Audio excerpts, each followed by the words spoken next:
Welcome back, everyone, and I know it's been a while, and to address the elephant in the room, yes, different setup. I have moved again. My life has been a little bit chaotic, but I'm deciding to just, ride the wave a little bit. But with that, let's jump straight back in. I'm about to hit you with a review for Alien Romulus. So, let's look at a trailer. Run.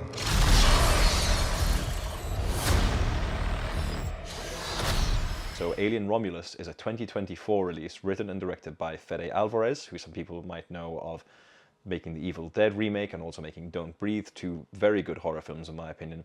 And it's starring Cailee, Spaeny, David Jonsson, Archie Renault, Isabella Merced, Spike Fern, Aileen Wu, Rosie Eddy. So apart from Spaeny, a little bit of a cast of newcomers over here. And the plot reads that while scavenging the deep ends of a derelict space station, a group of young space colonizers come face to face with the most terrifying life form in the universe. And we all know what that life form is. The film is called Alien, of course, so that isn't really going to come as any kind of surprise. Now, for this review, I'm actually going to do something different for the first time. Usually my reviews are completely spoiler-free, and the vast majority of this is going to be, but at the end I am going to do a spoiler section to just talk about some reservations I had with certain things and talk about some things I really liked, and I can't really do that without spoiling the things I want to talk about. There will be fair warning. I'm even going to put up just over here, I guess, where exactly that's going to be timestamped, so you guys can avoid that if you want to go into this film as fresh as possible. So I use this phrase probably far too often, but cards on the table, huge Alien fan. The original is one of my favorite films. It's my favorite in the franchise. I do love Aliens as well. I'm actually a bit of a defender of Prometheus as well, because despite some problems with the writing in that film, I think it's beautiful and entertaining and a pretty good origin story to this whole universe we've got over here. My history with Alien runs deep. I remember my brother showing it to me when I was definitely far too young, but finding it just really cool, just the creature in general, the xenomorph. And it's been a love affair ever since. I always try to look forward to these films, despite there being some absolute stinkers in the franchise, but I think those are actually more reserved to like the Alien vs Predator films more than the actual Alien franchise itself. But with that being said, when it was announced that Fede Alvarez was going to take on an Alien film, I was actually pretty excited. As I mentioned before, this is a guy who did a very, very good reboot of the Evil Dead films I love and didn't think needed a reboot, but it was actually a very good take on that story, I think. And I remember him kind of like bursting into a bit more fame when he did the film Don't Breathe. A really, really good take on the home invasion, I guess, slasher genre. And you could see in both of those previous films, he really had a thing, one, for gore and blood, two, the way he uses the camera, and three, a real sense of tension. This is a franchise now that it's been around since the 70s, and it has been getting a little bit stale, and the movies have been going more of a kind of like action-y route, I suppose. And he stated from the very beginning he wanted to take inspiration from the game Alien Isolation. Great game, by the way. And he wanted to go down a much more horror route and I guess be a bit more like the original. And there are similarities. I've seen people online saying this is the Force Awakens of the Alien franchise, and frankly, I don't really agree. There's always going to be similarities in Alien films, and there are tropes of it, which I believe they continues because they are that. They are tropes of the franchise. But I digress. So we meet the character of Rain, played by Cailee Spaeny, who's on some terrible like mining planet that's only about 2,700 people. Very quickly, she gets approached by a crew that she used to run with because there's something on an old space station that they can steal in order to make their lives just a little bit better. Now, being vague is because I don't like spoiling things. I don't give any kind of details away in that regard. But the basic setup is somewhat ragtag crew have to steal something in order to make their lives better. And obviously, things are going to go awry. And when they do, that's when the film really, really hits its stride. The film is just under 2 hours long, and the setup here is really quick. They get you on the space station pretty pronto, and it's very dark, it's atmospheric, it's definitely mostly practical as well, apart from these big, beautiful space vistas. And the bad situation that they find themselves in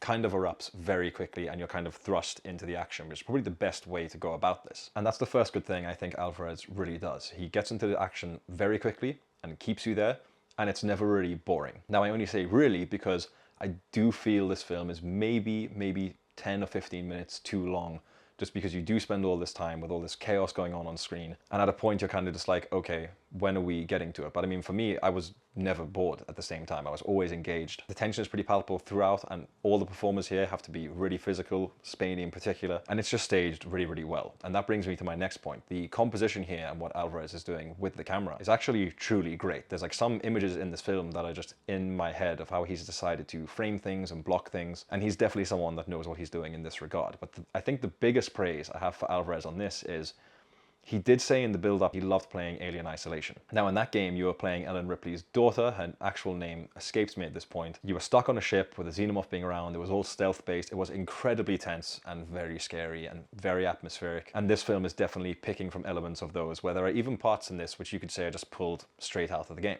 Now I might have jumped the gun there, and so that's kind of like the best thing that Alvarez is doing here, but I need to save that for the spoiler bit at the end. So I'll just jump straight into the cast here, and we really need to focus on Cailee Spaeny for this, because she really is the main character over here, and pretty much in every aspect. The character of Andy does get some time to shine, but the rest of the cast are kind of, not really filler, but they are almost stereotypes of the typical thing that you'd expect in these kinds of films. But Spaeny has really burst onto the scene now, first I guess with Priscilla and then with Civil War. And now she's doing something very different here, very challenging. And I feel like she instantly becomes just a great horror movie final girl. She's very physical, she's believable the whole time, she's very emotional throughout the film. And she has to carry that weight for this whole film. You need to believe it, and you really do over here.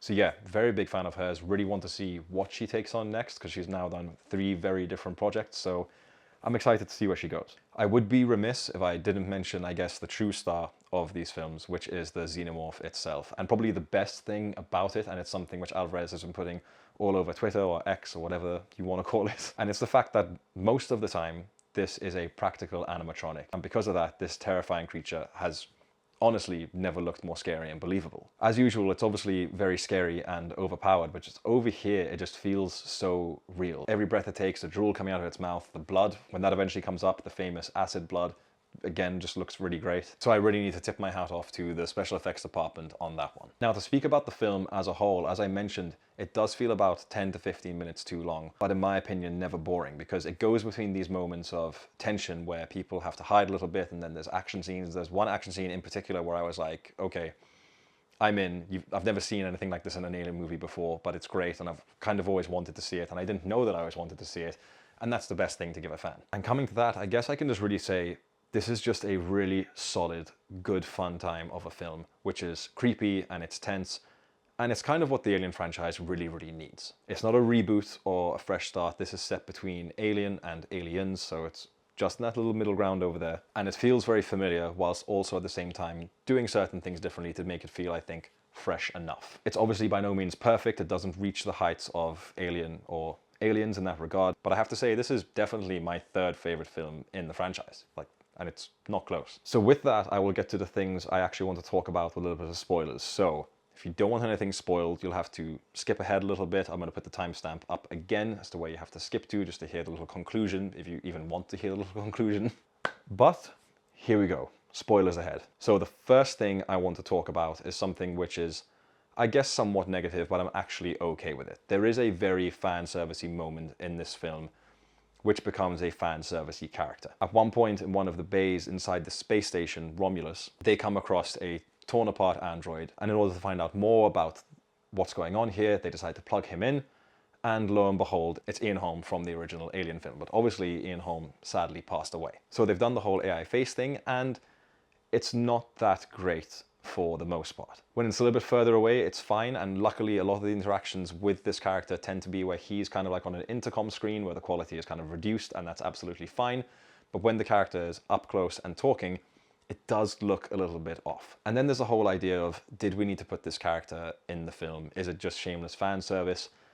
And that's where I kind of agree and disagree with this all at once, because in the universe of this film, it makes sense that this android would look exactly like the one that we saw in Alien. Did they really, really have to do it? Maybe not, but the character does serve a very good purpose to the story. And personally, I don't really want to rack my brain as to how they could have done it differently. I remember I got out of the film, I'd seen it with my friend David, shout out to him, I suppose, and he read a review from Letterboxd, and it went something like, I can't wait to see people on the internet complaining about fan service in this film, but I'm a fan, and I was serviced. And I kind of actually really agree with that. So that's one thing I wanted to touch on, which I guess is half a negative and half a positive, so take that as you wish. The other thing I want to really, really praise this film for is Alvarez does something completely out of left field in this one, where he just creates an entirely new monster, and that's towards the end of the film, where one of the crew members we find out early on is pregnant. I forget her name, because again, these characters are just less important than the main ones. And as the film unfolds and she was attacked, and she takes this like vaccine, I guess, of sorts in order to try and heal her wounds, but that infects her with the xenomorph virus, and it gets to her baby, and she gives birth to this kind of pilot xenomorph hybrid, something we've never seen before. And it's an extremely disturbing scene, the way this thing comes about, and it's very, very ballsy from Alvarez. And I just really like that he's just now taken the license to, yeah, I've created this new clusterfuck of a being, I guess, and it's really, really cool. I don't know what this thing's called or what it's going to be called, but I really like that then the final showdown was between Rain and this new strange being which she had to take down. So there we go, spoilers over, and what I will really say is I had a very good time with this film. It's far from perfect. Probably could have been a little bit better, but I will go watch it again anytime. I will definitely be getting the Blu-ray for it to just complete my Alien collection, because that's something I feel like I have to do now at 30 years old. And yeah, as I said, just a very good time at the theatre. I always say this with pretty much every film, but this is one that you really should see in the cinema, because, you know, you get the dark room, you get people's gasping and reactions, and that's really what it's all about. But that could just be me. If you want to wait for it to hit, I guess, Disney Plus eventually, since now this is owned by Disney somehow, by all means do that. But yeah, I always recommend going to the cinema because you should do that. So with that, I'll say it's good to be back. I did miss, I think, 2 weeks there. I did see Trap, but I didn't have time to do a review for that. I was moving at the time, so it was just impossible to do that. I did not go and see Borderlands just because there are better things for me to spend my money on than that. So yeah, I'm still in it for the long haul. You still need to watch my reviews. We don't need to, just please do. So with that, I will just say thank you for watching. Please get involved in the comments, subscribe to the channel, give the video a like, share it around. Down in the comments, let me know if you've seen Alien Romulus, if you want to see Alien Romulus, if you don't want to see it. Maybe don't talk about the spoilers I've talked about unless you do put a spoiler warning on it. Please have some courtesy for other people. Other than that, I know I missed the Adlib podcast last week. For anyone that watches that, I don't think I'll make it tomorrow as well, or the next couple of weeks, because I am going on a holiday again. I know, lucky boy. But be sure to tune in to that episode with the guys. If you are in Malta, this is one I will plug. Friend of the Adlib podcast, Bruce, has organized a cult horror film screening night that's going to be at the pub on Wednesday night, and we will be watching one of my favorite cult horror films, The Devils, where I will be there. We will be presenting. There'll be the other Adlib podcast guys, namely Andrea and Franco. We'll be reviewing the film, obviously in front of everyone. Once it's done, we'll have a couple of drinks, and it will just be a really good time. So if you are there for that, be sure to come along. But with that, I hope you're keeping away from face huggers. Always remember that in space, no one can hear you scream. And thank you for watching.